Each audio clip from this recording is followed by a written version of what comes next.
بسم اللہ الرحمن الرحیم۔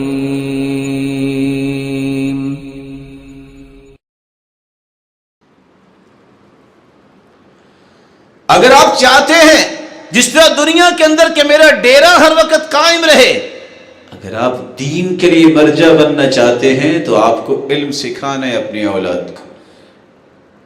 جس کے ہاتھ پہ اللہ خیر جاری کریں گے، جس کی زبان پہ خیر جاری کریں گے، لا متناہی اگر نیکیوں کا سلسلہ چاہتے ہیں تو اپنی اولاد کو علم سکھائیے۔ حدیث کے الفاظ ہیں، ما عرفتم منه فاعملوا به وما جهلتم منه فردوه الى عالم۔ جس بات کا علم ہے آپ کو عمل کر لو، جس بات کا علم نہیں عالم کی طرف رجوع کرو۔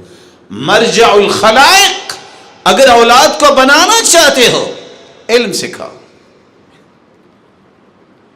وقت کا بادشاہ آیا تھا ایک ایسے انسان کے پاس، اسود رنگ کا کالا تھا، اعمى نبینا تھا، اعرج ٹانگوں سے لنگڑا تھا، افقس ناک چپٹی تھی، جس کو عطاء ابن ابی رباح کہتے ہیں، جو پورے ارض حجاز کا مفتی تھا۔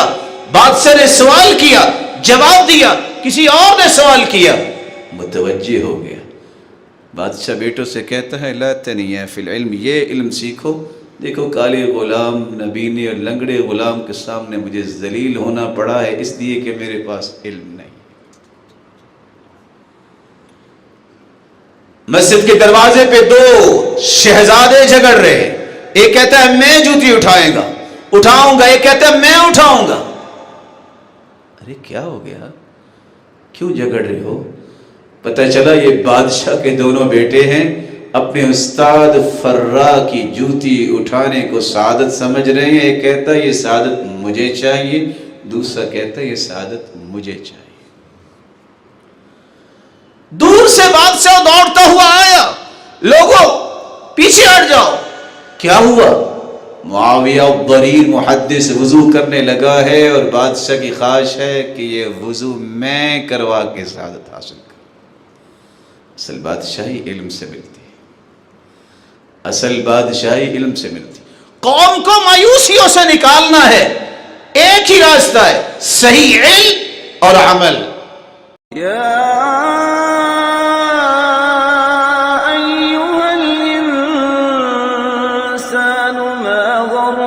بربك الكريم